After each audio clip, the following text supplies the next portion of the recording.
Math with के मिश्रा में आप सभी का स्वागत है। जैसा कि आप सभी देख रहे हैं बोर्ड पर, आज मैंने ज्योमेट्री चैप्टर को पुनः स्टार्ट किया है। बीच में मैंने सर्कल ट्रायंगल पढ़ाया, ट्रायंगल से रिलेटेड कुछ प्रमेय पढ़ाए थे, थ्योरम, और कुछ सवाल भी लिखाए गए थे। इधर बच्चों के व्हाट्सएप पर और कमेंट बॉक्स में लगातार कमेंट आ रहे थे सर्कल के थ्योरम को लेकर के। आज मैं सर्कल के थ्योरम के साथ आप लोगों के साथ बीच उपस्थित हूं।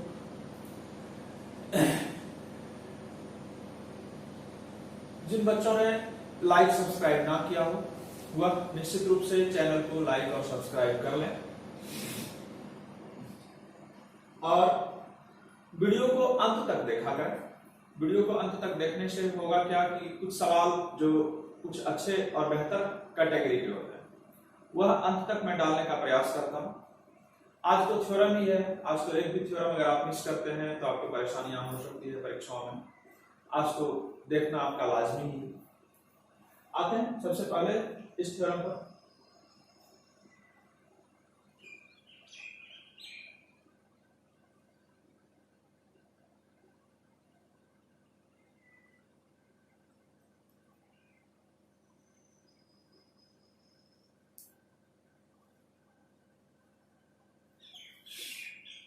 एक सर्कल खींचे, उसका केंद्र माना ओ, वृत्त का केंद्र ओ माना, और ए बी को क्या बोलते हैं हम लोग? जीवा। ए बी को क्या बोलते हैं? जीवा। जीवा, केंद्र से जीवा पर डाला गया लंब, लंब के लिए एक ज्योमेट्रिकल सिंबल होता है। केंद्र से जीवा पर डाला गया लंब जीवा को समद्विभाजित करता है। यह एक थ्योरम होता है, ठीक है। इसे इस तरह लिख लेते हैं।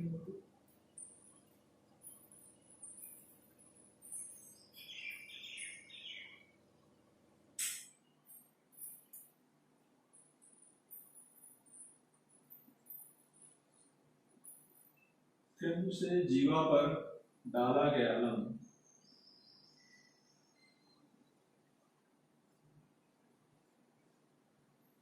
जीवा को समद्विभाजित करता है।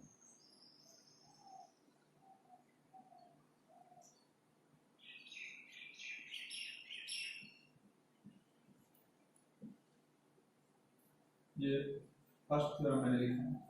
केंद्र से किसी भी जीवा पर, वह जीवा किसी भी तरह की हो, केंद्र से जीवा पर डाला गया लंब जीवा को समद्विभाजित करता है। यहां पर आप इस तरह से लिख सकते हैं।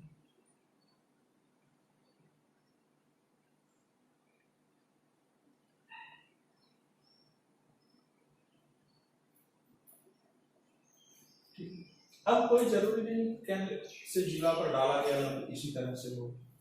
अगर आप इस तरह से सर्किल बनाते हो और जीवाएं इस तरह से हो, इस तरह से भी आपने डाल दिया तो वह भी जीवा को समद्विभाजित ही करेगा। अगर आपने इस तरह से डाल दिया, ऐसे आपने डाल दिया, ये लंब है तो यह भी जीवा को समद्विभाजित ही करेगा, ठीक है। शायद मुझे लगता है पहले थ्योरम में कोई त्रुटि नहीं रही होगी, आप लोग समझ पा रहे होंगे पहले थ्योरम। अब दूसरे थ्योरम की ओर आते हैं।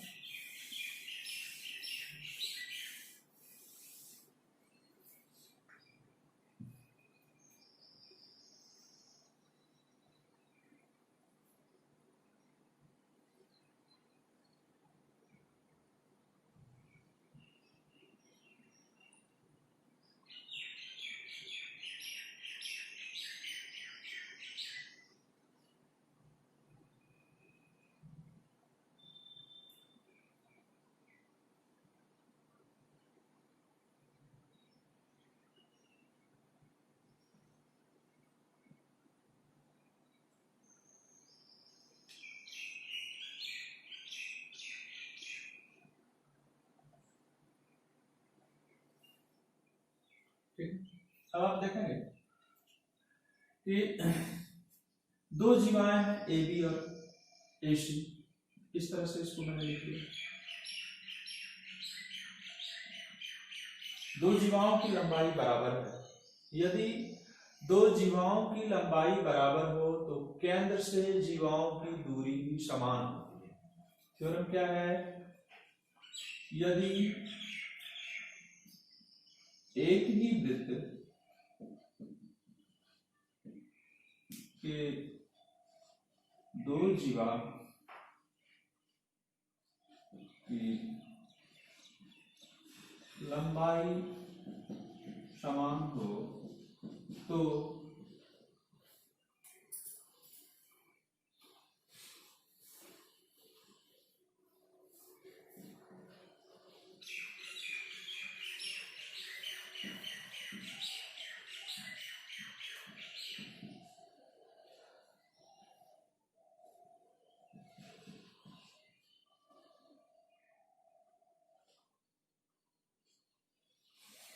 यदि एक ही वृत्त की दो जीवा की लंबाई समान हो तो केंद्र से जीवा की दूरी भी समान होती है।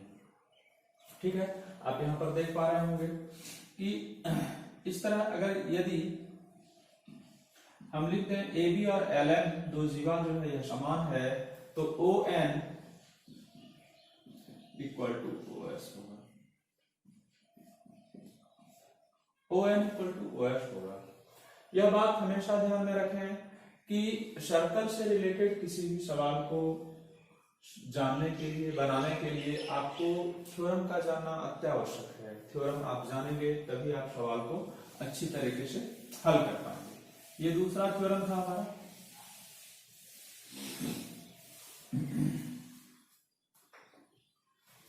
थ्योरम तीसरा देखेंगे।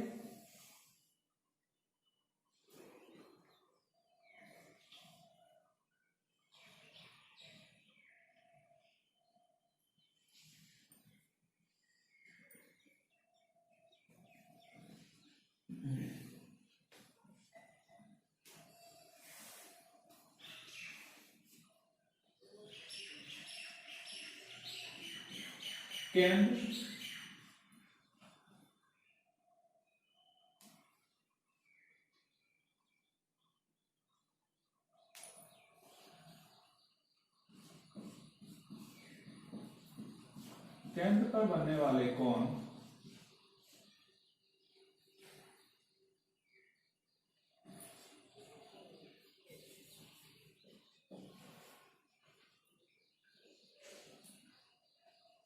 परिधि पर बने कोण से दो गुने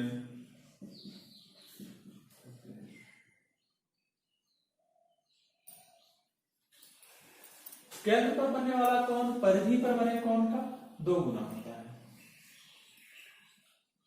यदि दोनों एक ही जीवा पर अवस्थित हों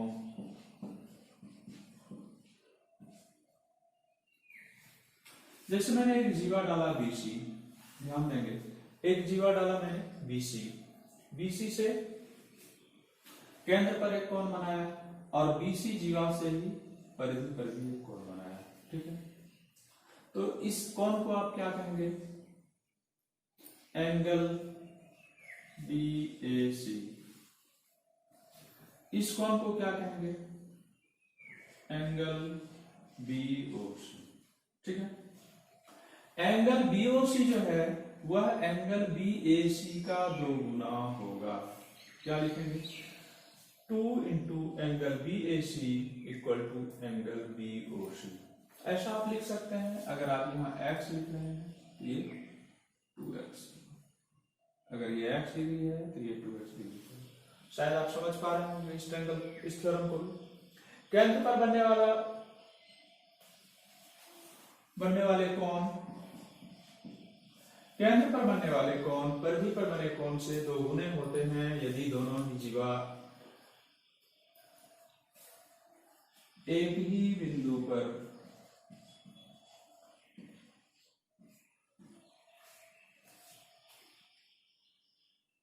यदि दोनों एक ही जीवा पर अवस्थित हो, यदि दोनों एक ही जीवा पर अवस्थित हो। देख लेंगे, इसमें थोड़ा मिस्टेक हो गया था लिखने में। केंद्र पर बनने वाले कोण परिधि पर बने कोण से दो गुने होते हैं यदि दोनों एक ही जीवा पर अवस्थित हो। तो एक ही जीवा है बीसी, बीसी पर यह ट्रायंगल भी बन रहा है, बीसी पर यह ट्रायंगल भी बन रहा है, तो यह परिधि से बने कोण का 2 गुना होता है। थ्योरम 3 भी आप लोगों को समझ में आ रहा है, कोई परेशानी नहीं होगी। अब देखेंगे इसमें सवाल ऐसा ही रहेगा, केवल ऐसा नहीं होता, कभी कभी ऐसे भी दिया जा सकता है कि फिगर आप जब ड्रॉ करेंगे तो आपके पास ये ऐसा आएगा, ये ऐसा आएगा। तो आपको ये ध्यान रखना है, अगर ये 2x डिग्री है तो ये x डिग्री, ऐसा भी हो सकता है, और खूब बेहतर ऐसा भी हो सकता है, ये 2x होगा तो ये x होगा, ये 2x है तो ये x होगा, जिस भी तरह से बनाएंगे। हाँ, एक चीज का ध्यान रखना है इस थ्योरम में, थ्योरम तो इतना ही है कि अगर ऐसा कुछ हो जाए,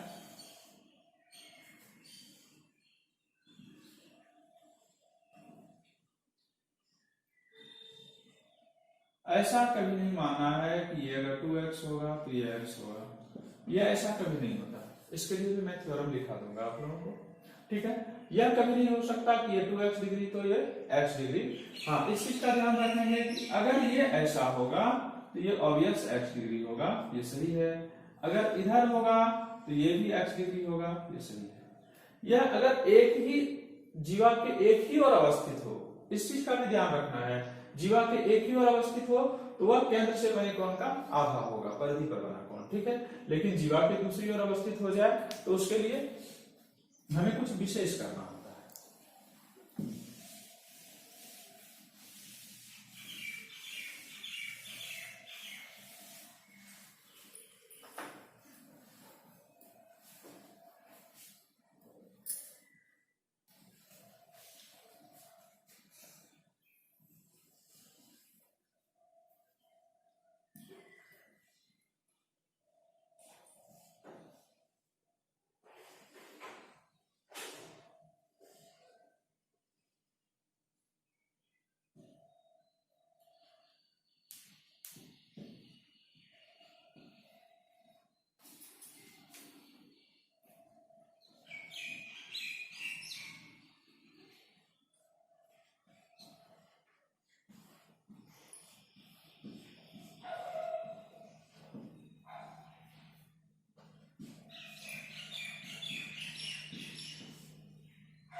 एक ही जीवा पर बने कोण सदैव समान होते हैं। आप देख रहे हैं एक जीवा मैंने डाला ए बी, आप ए बी से मान लेंगे T,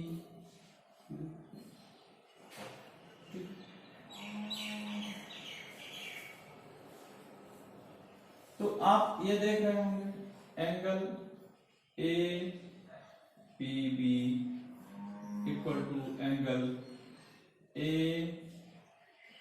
Q B equal to angle A R. ये तीनों एंगल हमेशा समान होता है। ध्यान रखना है, मैंने लिखा है एक ही जीवा पर बने कोण सदैव समान होते हैं। आप इसे समान करने की चेष्टा ना करेंगे, इसके लिए एक थ्योरम आता है, मैं बार बार बता रहा हूं। इस थ्योरम को मैं फिर से आगे लिखाने जा रहा हूं। सभी थ्योरम को आप जब देखेंगे एक साथ तो आपको पता चलेगा कि ऐसे सिचुएशन में क्या होता है, ठीक है। अगर यह भी एक ही जीवा है, इसी जीवा पर ये परिधि पर बनने वाला कोण है, तो यह थीटा है तो यह भी थीटा होगा, यह कभी नहीं होता, ठीक है। अगले थ्योरम में मैं इसको क्लियरिफाई कर ही दे रहा हूं, बच्चों को बार बार उलझन हो रही होगी।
ध्यान देंगे, एक ही जीवा पर दोनों ओर बनने वाले कोण का योग सदैव 180 डिग्री होता है। एक ही जीवा पर दोनों ओर, यानी अगर एक आपने ऊपर की ओर लिया, दूसरा नीचे की ओर लिया, इस दोनों को जोड़ने पर 180 डिग्री होना चाहिए। आप इस दोनों को जोड़ेंगे तो आप देखेंगे थीटा है, दूसरा 180 माइनस थीटा, ये थीटा थीटा कट जाएगा, 180 बच जाएगा।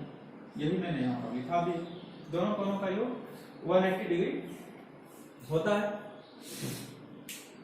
और इसको आप इस तरह से भी लिख सकते हैं, अगर बाय द वे इसे आपने 60 डिग्री मान लिया तो ये कितना हो जाएगा मेरा 120 डिग्री। जैसे देखेंगे एंगल ए पी बी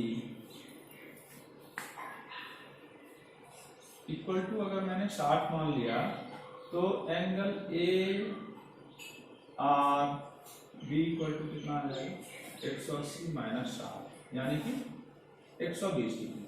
ठीक है, इसमें कोई प्रॉब्लम अब नहीं समझ में आ रहा होगा कि अगर ये अपोजिट होगा, एक ही जीवा पर बने कोण है, लेकिन दोनों दो ओर अवस्थित हैं, दोनों ओर बनने वाले कोण का योग 180 डिग्री होता है। अभी आपने इसके पहले वाले थ्योरम में पढ़ा था कि एक ही जीवा पर बने कोण सदैव समान होते हैं, लेकिन एक ही जीवा पर अगर दोनों ओर ये कोण बनने लगे तो उसका योग 180 डिग्री होता है।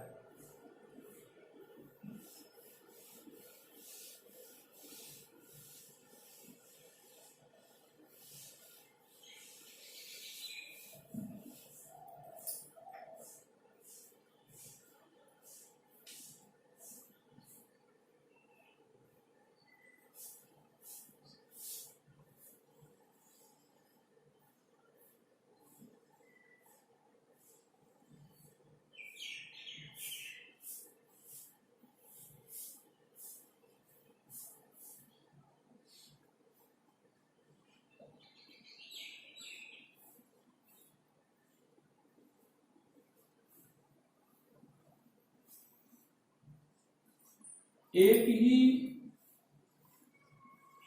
वृत्त की दो स्पर्श रेखाएं, ध्यान देंगे,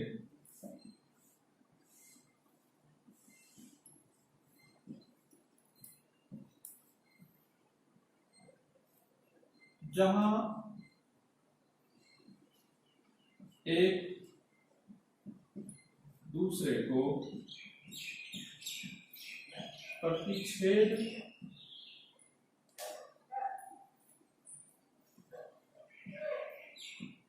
करती है,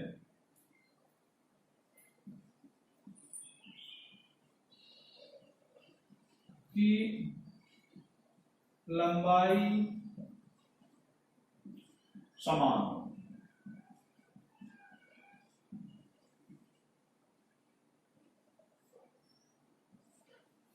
ध्यान देना है, एक ही वृत्त की दो स्पर्श रेखा, अगर मैंने केंद्र O मान लिया, ए पी बी, ठीक है,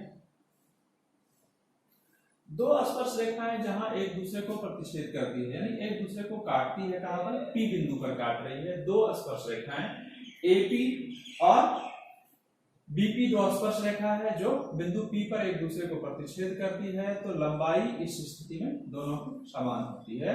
यानी आप कह सकते हैं कि एपी इक्वल टू बीपी। ठीक है, दो स्पर्श रेखा, ये यहां से यहां पर आई, ये यहां पर आकर के इसे पी बिंदु पर काटती हो, ऐसे स्थिति में एपी और बीपी दोनों की लंबाई समान होती है।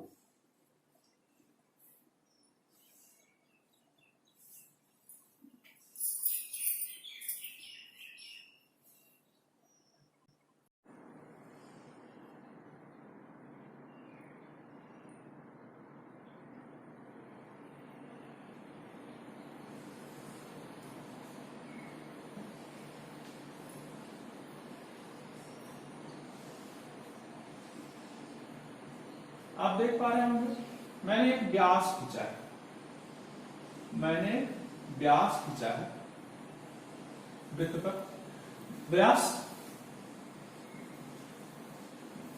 ए ओ बी, ठीक है, इस चीज का ध्यान रखना है। ये थ्योरम है आज का अंतिम थ्योरम लिखा रहा हूँ। अगले वीडियोस के माध्यम से और भी कुछ थ्योरम लेकर मैं आप लोगों के बीच आऊंगा। ठीक है, हर थ्योरम को बिल्कुल गहराई से लिखें और इसे एक नोट बना लें। इसकी बहुत ही अधिक आवश्यकता होगी। बगैर थ्योरम के क्लियर किए आप कभी भी एग्जामिनेशन में किसी बड़े क्वेश्चन को बनाने की कल्पना नहीं कर सकते। इस चीज का ध्यान रखना है, इसलिए इसका एक नोट्स बना लेना है। सभी को एक कॉपी में सभी थ्योरम को एक साथ सर्कल लिख लेंगे, सर्कल के साथ एक साथ सारे थ्योरम लिख लेंगे। जब कभी भी सर्कल चैप्टर की शुरुआत होगी तो आपके पास थ्योरम निकालेंगे, एक एक करके देखेंगे आप सवाल बनाने में कितनी आसानी होती चली जा रही है। ठीक है, इस थ्योरम से रिलेटेड एक मामला मैं लिख रहा हूं।